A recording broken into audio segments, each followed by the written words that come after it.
অনেকদিন আগে এক গ্রামে বিনু নামের এক গরিব মেয়ে তার মায়ের সাথে বাস করত। বিনুর বাবা এক কঠিন অসুখে মারা গিয়েছিল।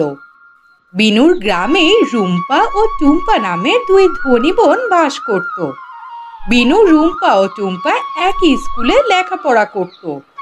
বিনু দেখতে কালো ছিল ও গরিব ঘরের মেয়ে ছিল, আর ওইদিকে রুম্পা ও টুম্পা দুইজনই ছিল অপূর্ব সুন্দরী, আর তাদের পরিবারও ছিল অনেক ধনী। বিনুর মা তাদের বাড়িতে বুয়ার কাজ করত। বড়লোক হলেও রুম্পা ও টুম্পা পড়াশোনায় খুব একটা ভালো ছিল না। সারাদিন তারা মোবাইলে গেম খেলতো আর মেকআপ করত। কিন্তু বিনু ছিল পড়ালেখায় খুব মনোযোগী। মা বিনু, আমি কাজে যাচ্ছি, কিছু পান্তা রয়ে গেছে, তুমি খেয়ে তারপরে স্কুলে চলে যেও। আমি কাজে গেলাম। এরপর বিনুর মা কাজে চলে গেল রুম্পা ও টুম্পাদের বাড়িতে। শুনো, আমার মেয়েদের জন্য তাড়াতাড়ি খাবার রেডি করে দাও। ইদারিং দেখছি তুমি খুব দেরি করে কাজে আসছো। কেন বলো তো? আমার মেয়েদের সামনে পরীক্ষা, এখন থেকে টাইম মেনটেন করে আসতে হবে, বুঝলে? ঠিক আছে, যাও এখন কিচেনে যাও। শুনো, মেয়েদের জন্য ভালো ভালো আইটেম রান্না করবে। রুম্পা, টুম্পা, তোমরা ভালোভাবে পড়ালেখা করো, যেন এক্সামে একটা ভালো রেজাল্ট করতে পারো। আমি চাই তোমরা শহরের বড় একটা কলেজে অ্যাডমিশন নাও। মা, তুমি চিন্তা করো না, দেখবে আমরা অনেক ভালো রেজাল্ট করব। এর কিছুদিন পর তাদের স্কুলে পরীক্ষা শুরু হলো। পরীক্ষা শেষ হওয়ার কিছুদিন পর রেজাল্ট হলো, কিন্তু রেজাল্টে দেখা গেল রুম্পা ও টুম্পা খুব খারাপ নম্বর পেয়েছে। তোমাদের এই ক্লাসে প্রতিবারের মতো এবারও ফার্স্ট হয়েছে বিনু। বিনুর জন্য জোরে একটা হাততালি হয়ে যাক। স্কুলের সব স্টুডেন্টরা বিনুর জন্য হাততালি দিল, শুধু রুম্পা ও টুম্পা বাদে। স্কুল ছুটির পর বিনু, রুম্পা ও টুম্পা একসাথে বাড়ি ফিরছিল। এই যে কালো ভূত, একে তো চেহারার কোনো সৌন্দর্য নেই, তবুও কিভাবে তুই পরীক্ষার ফার্স্ট হস বুঝি না। এই শোন, আমাদের রেজাল্টের ব্যাপারে বাড়িতে কাউকে কিচ্ছু বলবি না। যদি শুনেছি না কাউকে কিছু বলেছিস, তাহলে তোর সব চুল আমি টেনে ছেড়ে দেব। তাদের কথা শুনে বিনু অবাক হয়ে যায়। সে আর কিছু না বলে বাড়ি ফিরে যায়। বাড়ি ফিরতেই তাদের মা জানতে চায় তাদের রেজাল্ট কেমন হয়েছে। মা, আমরা অনেক ভালো নম্বর পেয়ে পরীক্ষায় পাশ করেছি। রুম্পা, টুম্পা, তোমাদের কথা শুনে শান্তি পেলাম। যাক, আমার স্বপ্নটা পূরণ হতে চললো। এই নাও টাকা, এই টাকাগুলো দিয়ে তোমাদের যা ইচ্ছা হয় করো। আমি জানতাম আমার বাচ্চারা ভালো রেজাল্ট করবে। আমি তোমাদের বড় একটা কলেজে অ্যাডমিশন করিয়ে দেব। দুই বোন টাকা পেয়ে খুব খুশি হলো। তারা দুজন মিলে ঘুরতে চলে গেল। আর অন্যদিকে বিনু মা, আমার শরীরটা আজ খুবই খারাপ লাগছে। প্লিজ মা, আমার পরিবর্তে তুমি আজ কাজে যাও। আমি যেতে পারবো না। একদিন কাজে না গেলে ওরা টাকাটাও দিবে না। মা, তুমি রেস্ট নাও, আমি সব কাজ ছেড়ে দিয়ে চলে আসবো। বিনু তখন ওই বাড়িতে গেল আর সমস্ত কাজ করতে লাগলো। আরে মা বিনু, তুমি কেন কাজ করতে এসেছো? তোমার মা কেন আসেনি? আন্টি, মা খুব অসুস্থ, তাই আমি এসেছি কাজ করতে। আপনি কোনো চিন্তা করবেন না, আমি সব কাজ করে দিয়ে যাব। আচ্ছা ঠিক আছে, কাজ কিন্তু মন দিয়ে করো বাবা। ঠিক সেই সময়ে রুম্পা ও টুম্পার স্কুল থেকে কল দিল তাদের মায়ের কাছে, আর টিচার তাদের রেজাল্টের কথা বলে দিল। এই শুনে তো তিনি খুব রেগে গেলেন। এই রুম্পা, টুম্পা, কোথায় তোরা? তাড়াতাড়ি আমার কাছে আয়। আজ তোদের আমি জিন্দা ছাড়বো না। আজ তোদের একদিন কি আমার একদিন কি। বাটপার মেয়ে, তোদেরকে আজ মেরে মেরে তক্তা বানিয়ে দেব। তারা দুই বোন তাড়াতাড়ি মায়ের কাছে আসলো। কি হয়েছে মা? মা? কিসের মা? তোরা দুই বোন মিলে আমাকে বোকা বানিয়েছিস। মা, আমরা কি করেছি? আমরা তোমাকে বোকা বানাতে যাব কেন? আবার কথা বলে?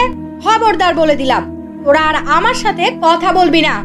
মনটা চাচ্ছে সারা জীবনের জন্য তোদের সাথে কথা বলা বন্ধ করে দি। মিথ্যাবাদী কোথাকার।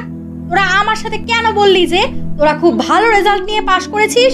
ভালো রেজাল্ট তো দূরের কথা, তোরা তো ফেল করেছিস। তোরা আমার চোখের সামনে থেকে চলে যা, নইলে মারতে মারতে তোদেরকে আমি খুন করে ফেলবো। বিনুকে দেখ, ওকে দেখ, তোদের লজ্জা হয় না?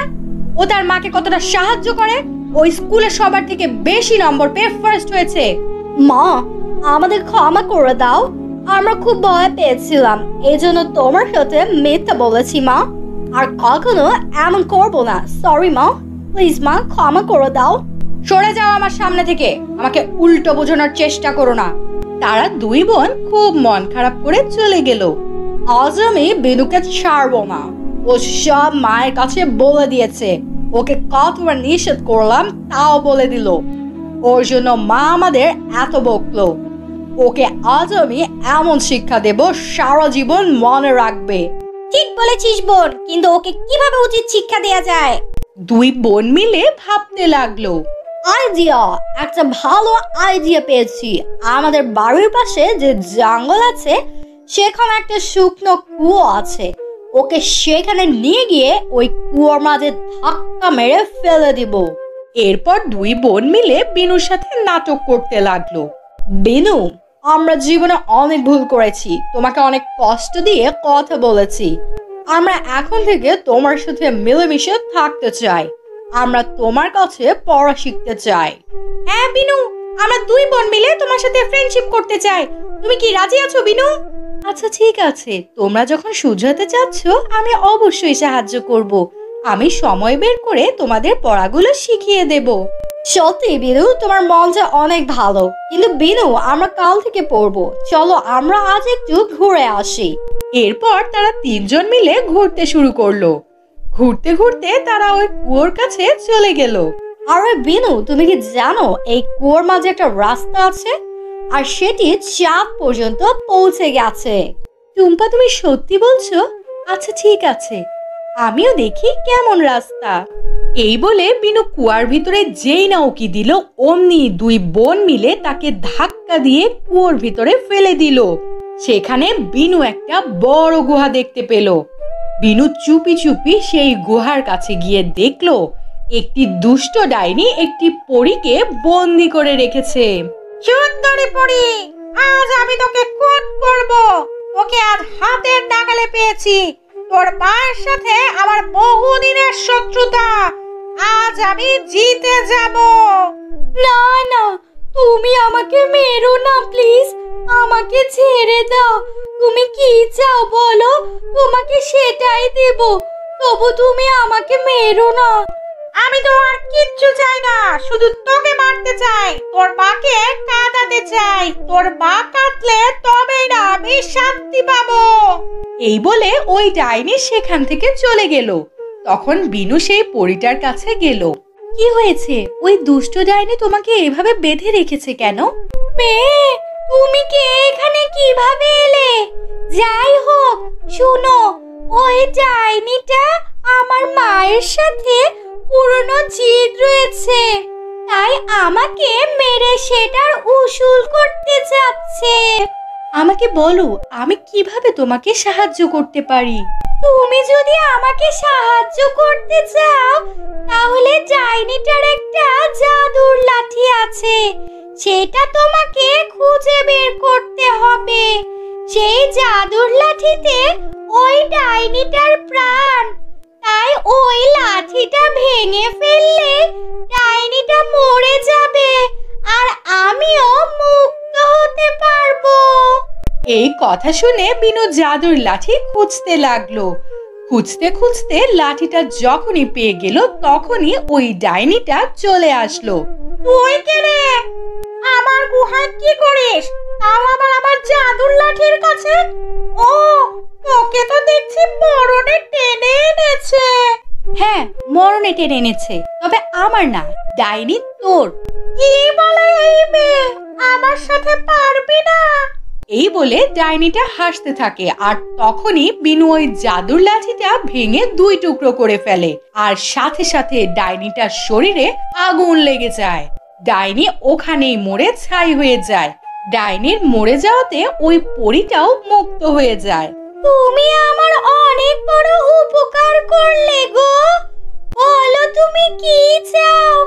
আমি তোমাকে কিছু দিতে চাই। চলো, তুমি আমার সাথে চলো। এই বলে পরীটাকে মেঘের উপরে একটি রাজ্যে নিয়ে গেল। এই নাও, এটা হলো জাদুর লেহেঙ্গা। এর কাছে তুমি যা চাইবে তাই পাবে। এটা দিয়ে তুমি সুখী হতে পারবে। আর এই লেহেঙ্গাটাও নাও, এটা হলো জাদুর আরো একটি লেহেঙ্গা। এটি তোমাকে শত্রুদের হাত থেকে বাঁচাতে সাহায্য করবে। এখন এই দুটো লেহেঙ্গা নিয়ে বাড়ি যাও।